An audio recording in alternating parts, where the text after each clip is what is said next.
Coming up on Cronkite NewsWatch. SB 1062 is the biggest story in the state. We have team coverage on what's happening now. Plus, protesters continue their hunger strike against deportation despite police threats. And guns on campus could soon be legal. We have details on this controversial bill. In-depth, insightful, innovative. Cronkite NewsWatch starts right now. Good evening and welcome to Cronkite NewsWatch. I'm Clarissa Tapia. And I'm Cassie Clapp. Thanks for joining us. Today, the fight over the controversial Bill 1062 continues as the nation waits for Arizona Governor Jan Brewer to act.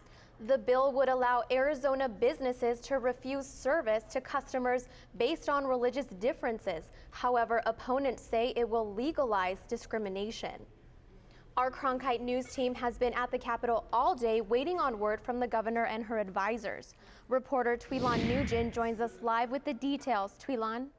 I spent a lot of time in Governor Brewer's office building this morning waiting to see if there's going to be any word on her decision, but we're still waiting with the rest of Arizona and the rest of the country.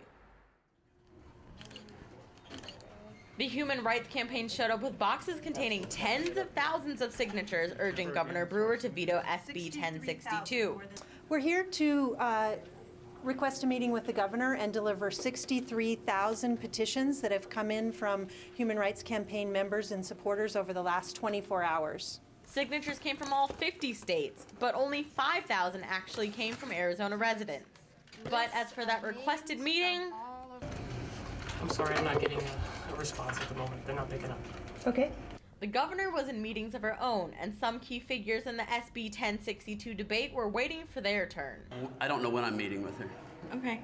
State Senator Steve Pierce is one of 3 Republicans who say they changed their minds about the bill after initially voting it through last week. State Senator Adam Driggs says he's also left waiting for answers from the governor. I haven't even talked to her yet, so you guys are kind of asking me a lot of hypotheticals. The governor has until Saturday to make her decision. She could sign it, she could veto it, or she could just let it pass without her signature. But many people are hoping that she'll make her decision before the deadline. Live in downtown Phoenix, Tweelon Nugent, Cronkite News. If passed, experts say SB 1062 could negatively impact Arizona's economy. The Hispanic National Bar Association announced today that it is pulling its 2015 convention out of Arizona. A growing number of other companies have come out against the bill. Apple, which plans to open a plant in Mesa, Marriott, and American Airlines. In separate statements, the companies have called the bill discriminatory and bad for business. Our team coverage continues with a protest outside the offices of the group that is responsible for authoring SB 1062, as well as many other bills in the legislature. Reporter Brittany Bade joins us live from downtown Phoenix. Brittany? Thanks, Clarissa. The lawmakers who sponsored SB 1062 are dealing with most of its backlash. But today, the group that lobbied for the legislation is taking heat too. This protest about SB 1062 isn't taking place outside the Capitol.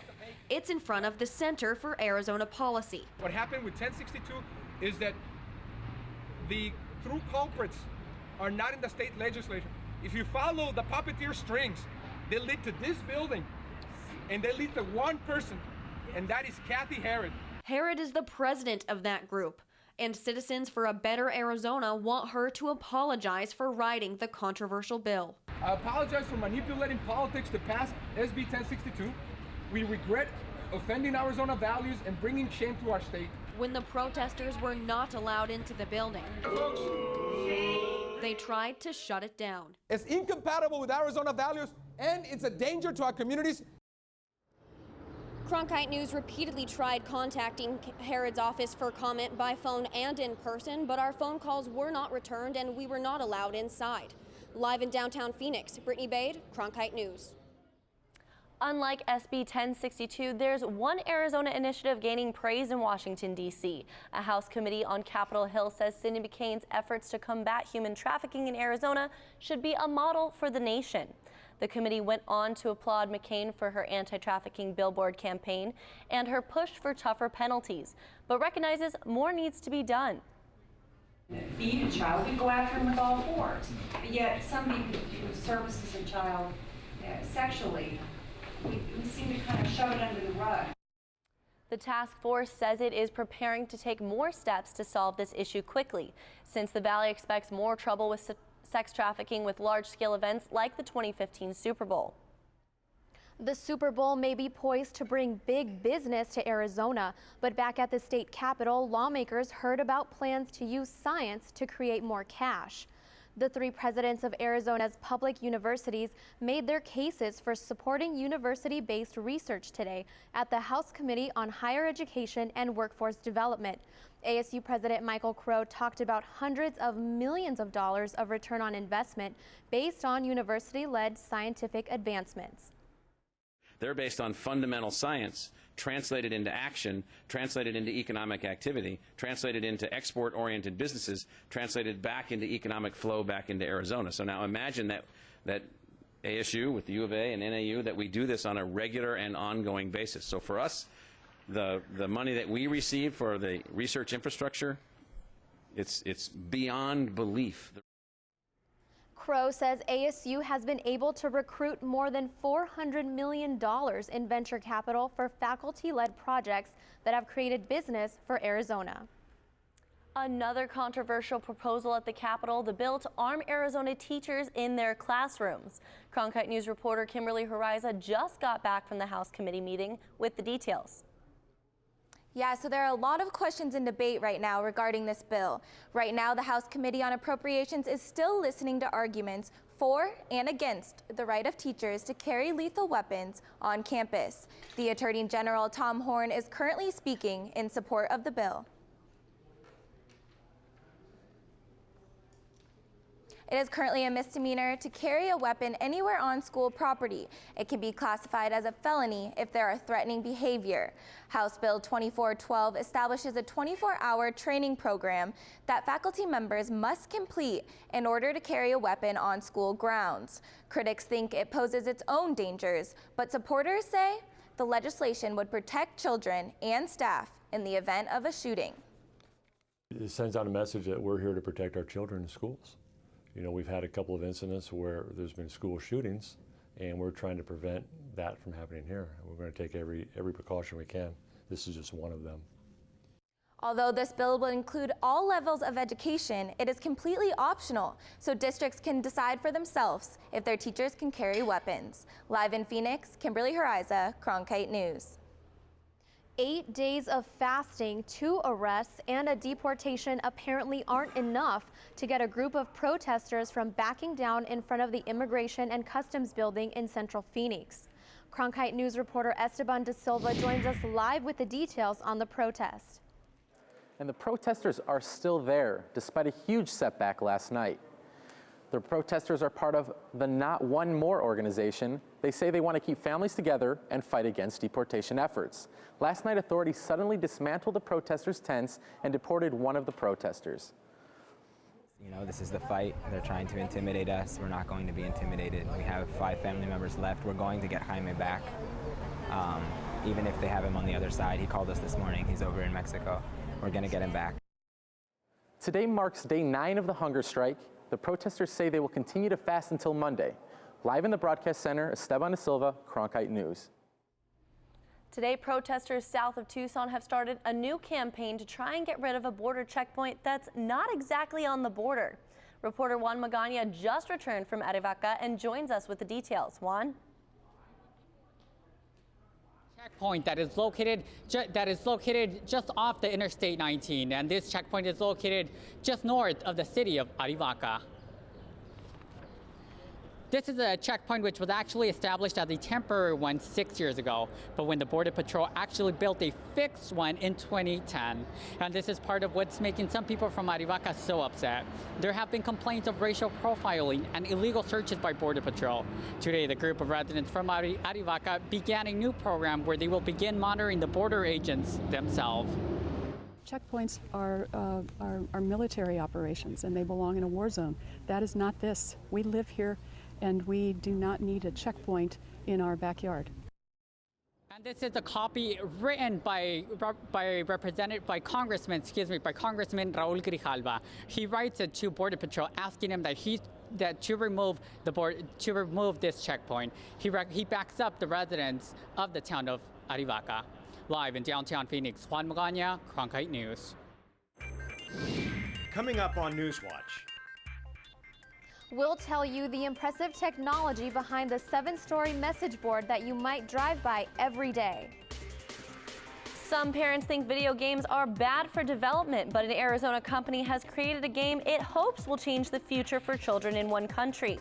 You're watching Cronkite NewsWatch. Imagine being stranded. Needing 16,000 points for them. From TV banks to computers. Cronkite NewsWatch starts right now.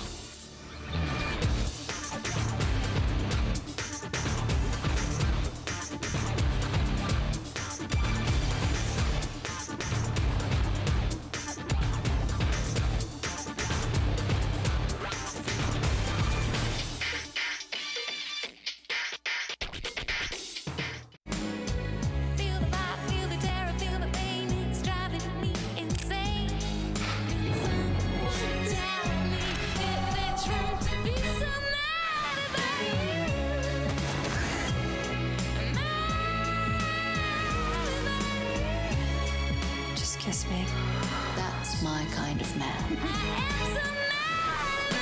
You've been creating quite a stir.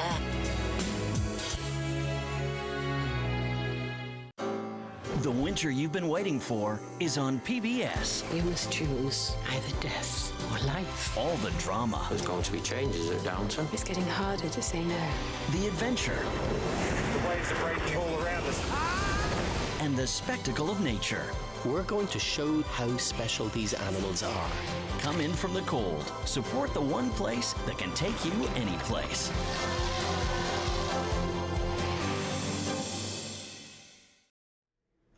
It's known as the first solar building, and the power of the sun is creating some really cool messages.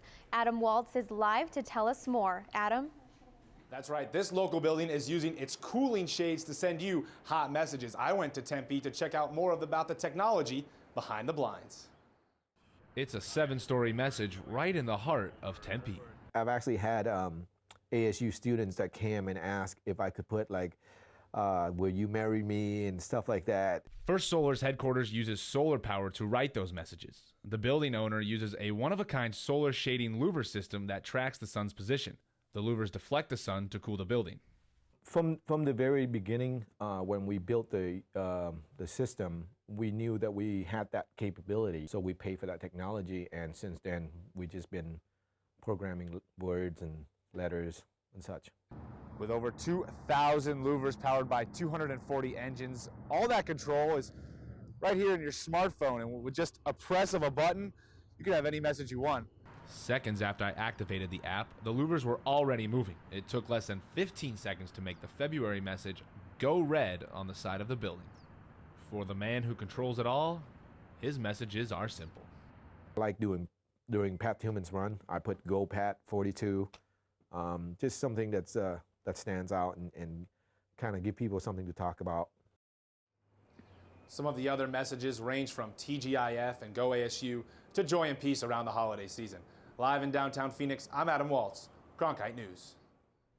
There's a company in Arizona that is helping create games that will have an impact thousands of miles away in the country of Jordan. As reporter Mackenzie Scott shows us, this game is teaching students not only how to think, but also hopefully how to change the future. Video games for racing and killing, but now one video game is hoping to change the world. That was the message on at least one Arizona-developed game, that it will improve youth skills and help them communicate with others. For Sherry Youssef, she thinks that gaming is a way to teach youth. For me, this is just a natural fit in terms of meeting youth where they are and helping them do what they do to make them more productive citizens. Which is why she is the project manager for Our City, a game that NetHope and the U.S. Agency for International Development have collaborated on. The game is going to be the first of its kind. It's a virtual meets real-world serious game that will allow the youth of the country Jordan build a virtual city. It's a pilot. It's something new not just for the donor, but it's new kind of in the gaming space to have a virtual real-world game that integrates both. So for us, finding a small, manageable country where demographics and infrastructure were conducive to this was really what led us to Jordan. Digital entertainment publisher Eline Media is currently making the game in its facility in Arizona. Sasha Barab, the director for the Center of Games and Impact at Arizona State University, says that people are just starting to learn to use games beyond entertainment purposes. And I think we're at an exciting point with games where people are just starting to understand what are the mechanics underneath that make them so powerful, and how we leverage those mechanics for agendas like, for example, civic engagement in Jordan. The game is set to make its debut between May and June. In Washington, Mackenzie Scott, Cronkite News. The game will be available on Facebook, which is very popular in Jordan, and will be offered for free. Coming up on NewsWatch. The Ocotillo power plant in Tempe is an eyesore, but it serves a function. We'll explain how improvements to the plant will impact the city. The seasons are changing here in Arizona. I'll explain after the break. Imagine being stranded. Getting 16,000 points for the... From TV banks to computers. Cronkite NewsWatch starts right now.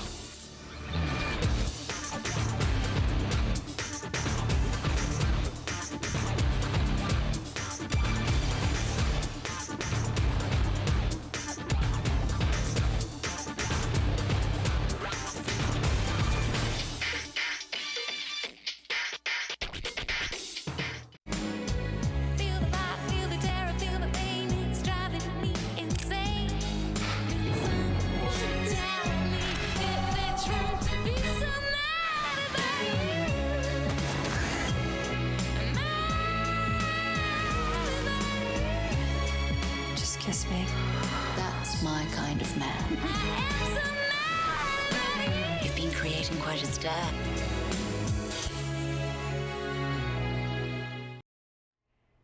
A superstructure you might see every day on your way to work is about to disappear. I went to the Ocotillo power plant in Tempe and found out what improvements are being made. It's kind of an eyesore.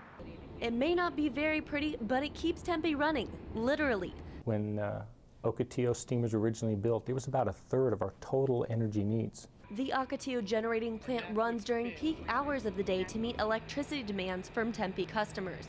And with the stacks being 50 years old, they need some updating. Now APS is requesting permits to build 5 new generators that will replace the ones behind me that are much more efficient and half as tall. I am all for new and improved technology.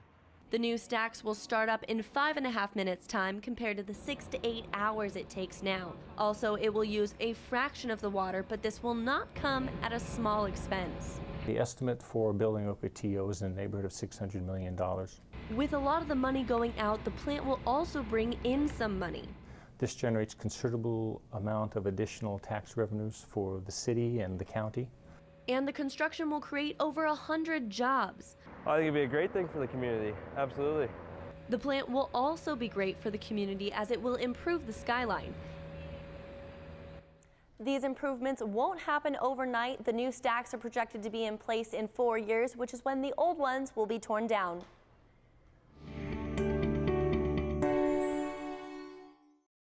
I'm here in Scottsdale at Salt River Fields, where everyone's excited about the best season, baseball season. Play ball. Let's travel to Florida, where the Blue Jays take on the Phillies in Clearwater. But they're not going to see clear skies. They're going to see a high of 74 degrees today, but mostly cloudy skies and a chance for some thunderstorms to roll in during game time. Here in Arizona, the D-backs take on their rivals, the Los Angeles Dodgers. The rain is holding off for today, and it's a great day for some baseball. Players and fans can enjoy mostly sunny skies and a high of 76 degrees. Moving west to Goodyear, where the Cincinnati Reds step up to the plate against the Cleveland Indians. They will see a high of 78 degrees and a few patchy clouds. Looking forward to the rest of the week, rain clouds are looking to check out the action too. We have now been 68 days without rain here in the valley. On Thursday, the first of 2 low pressure systems will make its way here. There's a small chance of showers, and we can expect gusts of wind to be up to 30 miles per hour in Phoenix. On Friday, a stronger low pressure system will swing into the valley. This storm system will spend the night on Friday into Saturday afternoon, possibly delaying the first pitch of a few games. We are expecting to see half an inch of rain here in the valley and gloomy skies. On Sunday, there will be a 30% chance of rain, but hopefully storms will roll out of the valley so loyal baseball fans can enjoy some action before heading back to work on Monday. And if you don't want to hang out in the rain this weekend, that's totally okay. There's plenty of games throughout spring training and throughout the valley as well. But if you need a little bit of incentive, the Sonoran Hot Dog has made its way from Chase Field to Salt River just this season. With your Cronkite weather, I'm Jamie Purvis. Coming up on Newswatch. The Suns were in action last night in a tryout of sorts for Kevin Love, and the Cactus League is finally here. Spring training is a great way for fans to interact with their favorite teams, and there's even time for a little friendly competition. We're going to the Diamond next in sports. A tradition of excellence, integrity, and innovation. The second I came in, I fell in love with the program. The Cronkite School propels students into the new era of journalism. Students are learning. Digital, entrepreneurial, and collaborative labs encourage students to shape the future of the industry, and the industry is watching. We have come here to meet with students at the Walter Cronkite School of Journalism. The Cronkite School, the journalism school for the digital age. What if television could sweep us away to another time and place? Very nice, my lady. And could take us from the Gilded Age to the Great War. From the heat of the chase to the heart of a queen. No one tells stories like PBS. Give to your PBS station and help bring stories like these to life.